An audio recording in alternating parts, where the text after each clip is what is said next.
श्रावण महीने की दोनों अष्टमियों में से कोई भी अष्टमी, यह भी जरूरी नहीं है कि सोमवार की ही अष्टमी चाहिए। श्रावण महीने की दोनों अष्टमियों में से कोई भी अष्टमी को बेर के पत्ते पर लाल चंदन, बेलपत्री के पत्ते पर पीला चंदन, शमी के पत्र पर केवल कोई चंदन लगाने की जरूरत नहीं, सादा केवल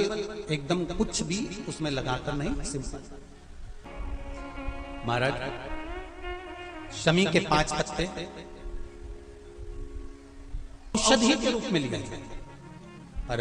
कोई कहे कि शंकर भगवान भांग का नशा करते हैं तो ये संसार के लोगों को समझा देना कि शिव भांग का नशा, मेरा भोलेनाथ भांग का नशा नहीं। 2 बार पशुपति व्रत कर लिए, आपने ये कर लिया, आपने प्रदोष कर लिया, आपने सोमवार कर लिया, आपने सारे अनुष्ठान कर लिए, बहुत सारे उपाय भी करे, तो गुरुवार के दिन अगर शिव जी के मंदिर में पानी चढ़ाया जाए, जल चढ़ाया जाए, तो घर में विद्वत्ता का अनुभव होता है। महाराज शादी नहीं हो रही है, बहुत समय से लगन देख रहे हो, शादी नहीं हो रही, बहुत समय से परेशान हो गए कि विवाह नहीं हो रहा, हम तो टेंशन में पड़ गए, लड़की 28 साल 30 साल का लड़का हो गया, विवाह नहीं हो रहा, कुछ मत करो। श्रावण महीने की अष्टमी तिथि आए तो अशोक सुंदरी वाली जो जगह है वहां पर हल्दी की 7 बिंदियां लगा दो,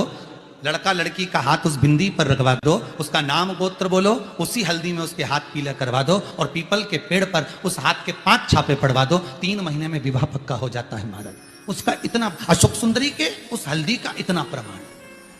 विकलांग है, डॉक्टर ने कहा इस बच्चे का विकास नहीं हो रहा,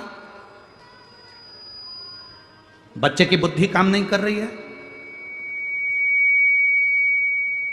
बच्चे का शरीर काम नहीं कर रहा है, कहीं हाथ कहीं पैर में कहीं तकलीफ हो रही है, बच्चे का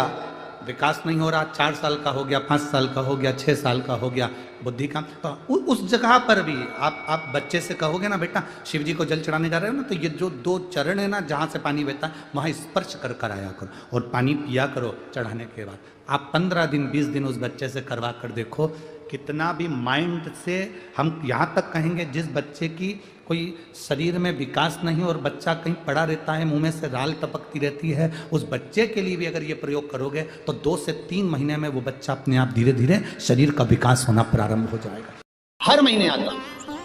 जब आपके हृदय में कभी कोई बात आ जाए कि बाबा आज मेरा मन ये कह रहा है और आपको सुनना है बाबा, आपको स्वीकारना है बाबा, आपको मेरे मन की बात जानना है बाबा, बस हाथ में चंदन लगाया, बेलपत्री का भाग इस तरह से पकड़कर शिव जी से अपने हृदय की बात कहकर, मेरे देवादिदेव महादेव से दिल से कहकर, अशोक सुंदरी वाली जो जगह होती है, आपको बताया है अशोक सुंदरी का जो स्थान होता है, ये शिवलिंग, यहाँ अशोक सुंदरी की जगह, इस बेलपत्र को अशोक सुंदरी वाली जगह पर जहाँ शिवलिंग है, शिवलिंग की साइड पर पहले नंबर की पत्ती का मुख होना चाहिए, बस उसको रख दीजिए और उस पर थोड़ी देर हाथ रखकर अपने हृदय की बात मेरे महादेव को दिल से कहकर आ जाइए कि अष्टमी या अगला प्रदोष या अगली शिवरात्रि जब आती है, मेरा महादेव आपकी मनोकामना का भाव पूर्ण करता जी का मंदिर तुम जा रहे हो, शिव जी पे जल चढ़ाने के लिए जा रहे हो, तो निवेदन है बीच में तुम्हारी मौसी, काकी, मामा, फूफा, सहेली, रिश्तेदार का नातेदार, बेस्ट फ्रेंड किसी का भी घर पड़ जाए, शंकर के मंदिर जाते समय और शंकर के मंदिर से वापस घर आते समय किसी के दरवाजे पर मत रुको, सीधे अपने घर पर ही रुको। भगवान विष्णु ने जाते हुए शिव बाबा को देखा, शंकर भगवान से, भगवान नारायण ने कहा आप कुछ कहेंगे नहीं? भगवान शंकर कहते हैं नारायण चिंता मत करो, ये बद्रिकाश्रम में जो आएगा चने की दाल चढ़ा कर जाएगा, चने की दाल को मंदिर के पीछे बैठकर ओम नमः शिवाय बोलकर जो नारायण को समर्पित करेगा, उसके मनवांचित फल को मैं 3 महीने में पूरा कर दूंगा, उसके मन की कामना को मैं 3 माह में पूर्ण कर दूंगा। आज भी नियम है, चने की दाल को लेकर जाते हैं, बद्रिकाश्रम के मंदिर के पीछे बैठकर चने की दाल को लेकर ओम नमः शिवाय का जाप करते हैं, 7 बार ओम नमः शिवाय बोलकर चने की दाल वापस घूमकर भगवान विष्णु को समर्पित करी जाती है, तो 3 महीने में मनोकामना पूरी हो जाती है। उस चने की दाल का इतना श्रावण महीने में 5 स्थान ऐसे हैं जहाँ का दर्शन आपके जीवन को एक आनंद प्रदान करता है। पहला है बेलपत्र के वृक्ष के नीचे जाकर ऊपर की ओर मुख कर